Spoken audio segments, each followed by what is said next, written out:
Right then, this will be my review of Black Panther. So, first and foremost, I just want to get it out of the way and just say I absolutely really liked this film.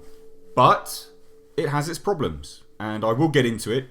It's not perfect, but I just want to say from the outset, because I know some people have given this movie a negative review, or one person has, and they've come under fire for being racist, which is unbelievable. You know, if you're going to put a film out there, you have to accept criticism. So you can't label someone a racist just for criticising the film and doing essentially what you've asked them to do, which is critique it. So, first and foremost, love the film. This will go into some mild spoilers here and there, but it's not that much to spoil, to be perfectly honest, because we know that Black Panther is obviously going to be an Infinity War, because we know we've seen the trailer.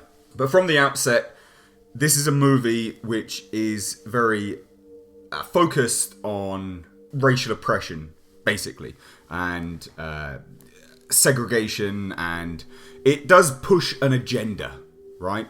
And that's not bad. I'm not going to say that's a bad thing, because it's done in a way which actually works, and it makes sense in the film. It's somewhat heavy-handed here and there, but it works, and it's better for it. It is good. This film gives a lot of representation for groups which are not necessarily represented properly or necessarily to the best of the ability in these kind of movies, and this does it in a really good way. It's not the first superhero movie to have a black superhero, though. I'll say that from the outset, because Blade was around. A lot of people are touting this as the first, black superhero movie. It's not. It's a really good one, but it's not the first. So, kind of all of that out the way, let's get down to the nitty-gritty of it. Chadwick Boseman is an amazing Black Panther. I kind of went into this thinking, is he going to be that good?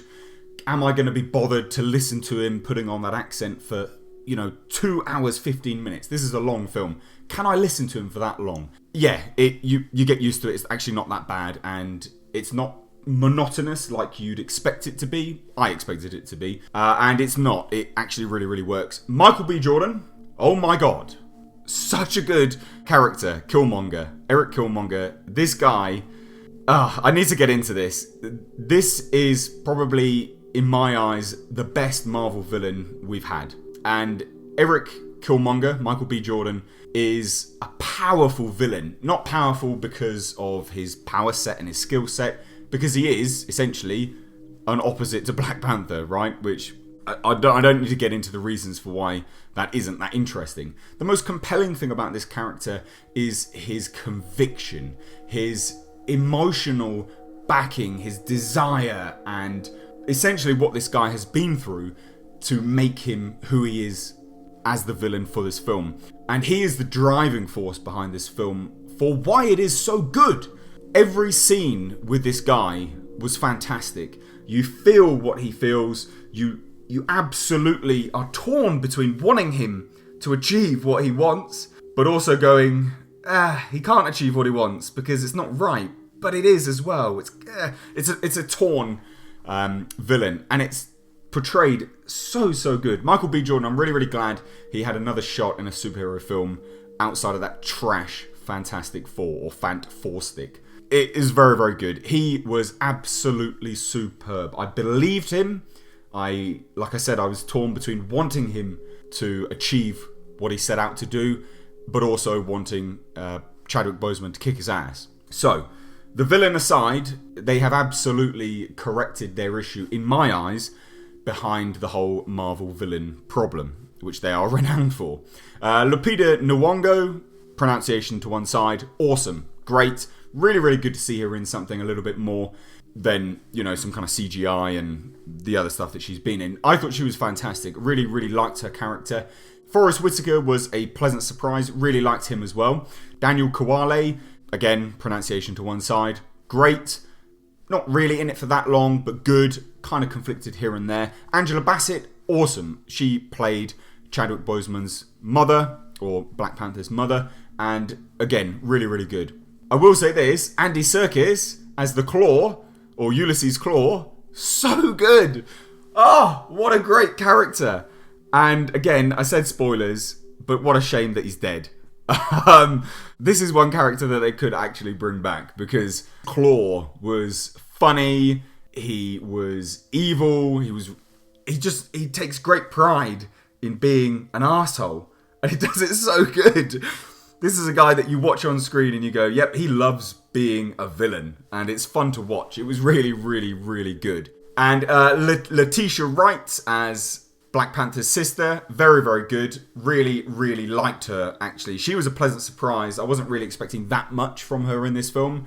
But she's probably the sleeper hit, I guess, to this movie. She was the kind of standout that you weren't really expecting. Now, those are kind of all of the great things. You know, the acting was solid, the characters were great, the villain was absolutely superb, and like I say, although they are pushing an agenda, it was fine. Like, it's not something which was a hindrance to the narrative. It was actually fine. I didn't take a step back from this movie like I did with The Last Jedi and go, oh, they're pushing some political agenda here, I don't really like this. It made sense. I absolutely bought it, and I liked it, and it wasn't bad at all. However, they've contradicted themselves in universe, and now this is where I'm going to get to the bad. And there is bad, and it needs to be said. You can't put a film out there and not expect some negative critique for it. They set up this universe or nation of Wakanda as a segregated nation. It's not touched the outside world at all. Its technology, its architecture, everything is unique, and it's built itself for itself, and that is it. Doesn't make sense though. And I'll say this was my main gripe about this movie. The moment we come into Wakanda, I'm looking at buildings that look like buildings in London. You've got a building which looks like the Shard, you've got a building which looks like the Gherkin, and various other skyscraper-like structures which are extremely reminiscent, if not nearly identical, to westernized culture, which doesn't make sense in universe. They've contradicted themselves in their own film, and that I have an issue with, because that actually removed me from what they were trying to portray, which was this segregated nation that was so isolated, so technologically advanced, but all by themselves. If that was the case, none of these buildings would look like Western culture. They just wouldn't. You wouldn't have a building which is nearly identical to the Gherkin. Again, you just wouldn't. Now, like I say, I don't have an issue with the fact that they're pushing this agenda or, the racial oppression. I've got no issue with that at all.